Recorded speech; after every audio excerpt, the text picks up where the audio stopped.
Israel ও যুক্তরাষ্ট্র ইরানে আগ্রাসন চালালে এক মুহূর্ত দেরি করবে না রাশিয়া চীন। ইসরায়েলের দম্ভ চুরমার, লেবাননে ধ্বংস হল ইসরায়েলি F-16 যুদ্ধবিমান।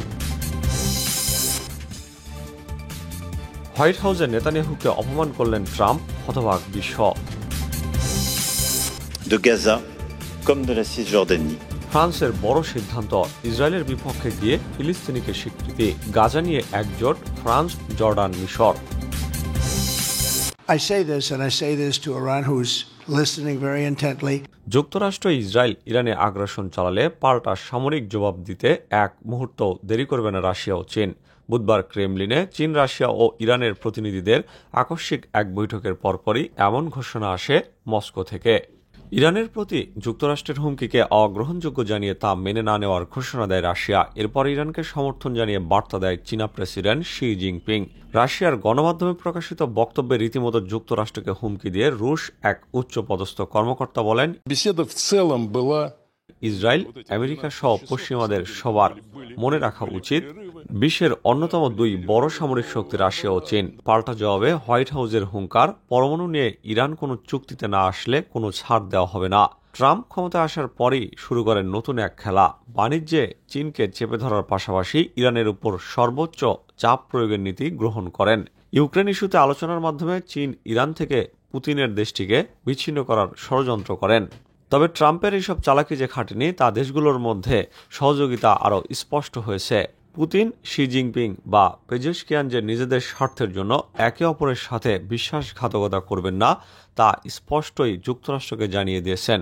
আর বিপদে যে এইসব দেশ কেউ কাউকে ছেড়ে যাবে না, তা ইরানকে ঘিরে যুক্তরাষ্ট্রের এই হুঁশিয়ারির সময়ে পরিষ্কার হয়ে গেল। ইসরায়েলকে সহায়তায় পরমাণু অস্ত্রের অজুহাতে সবচেয়ে বড় শত্রু ইরানে হামলার ছক কষছেন ট্রাম্প।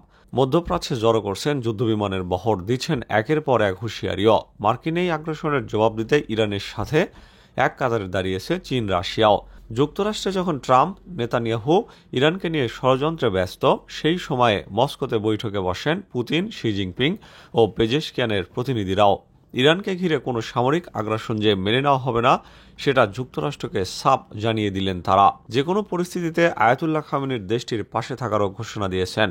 ইতিমধ্যেই পারস্য সাগরে যৌথ সামরিক মহড়ায় অংশ নিতে যুদ্ধজাহাজ ও সেনা মোতায়েন করেছে রাশিয়া। এই মহড়ায় ইরানের সঙ্গে একত্রে অংশ নিচ্ছে রুশ বাহিনী।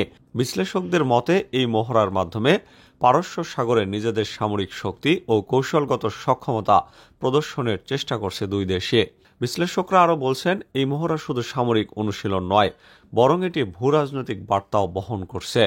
বর্তমান বৈশ্বিক প্রেক্ষাপটে ইরান ও রাশিয়ার এই ধরনের যৌথ উদ্যোগ পশ্চিমা শক্তিগুলোর প্রতি এক প্রকার চ্যালেঞ্জ হিসাবেই দেখা হচ্ছে।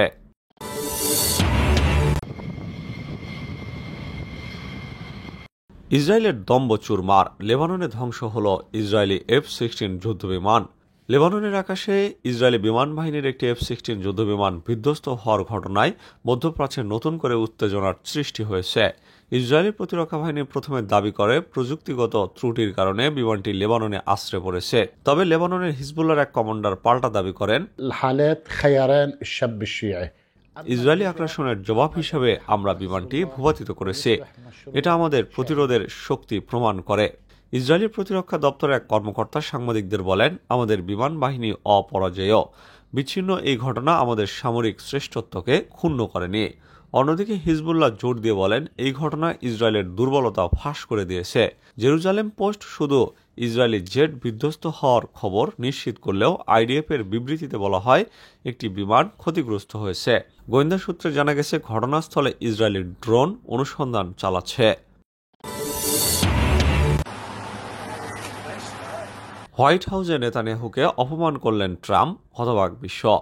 হোয়াইট হাউসে ইসরায়েলের প্রধানমন্ত্রী বেনিয়ামিন নেতানিয়াহুর সঙ্গে যৌথ সংবাদ সম্মেলনে মার্কিন প্রেসিডেন্ট ডোনাল্ড ট্রাম্পের ইরানের সঙ্গে আলোচনার ঘোষণায় উত্তপ্ত হয়ে উঠেছে আন্তর্জাতিক রাজনীতি।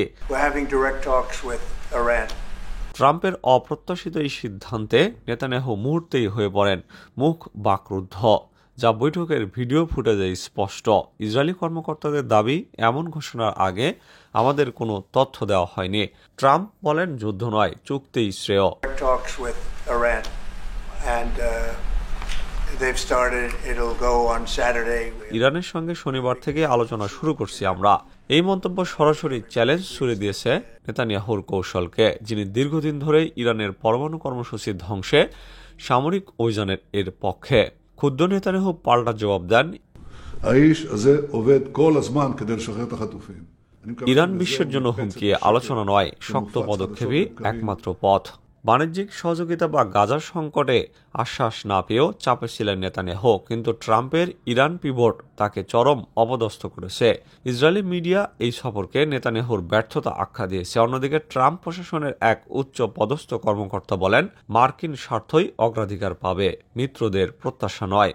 বিশ্লেষকদের মতে ট্রাম্পের এই ঘোষণা ইসরায়েল মার্কিন জোটে ফাটল ধরাতে পারে, যেখানে ইরান মার্কিন সম্পর্কের নতুন অধ্যায় শুরু হতে যাচ্ছে।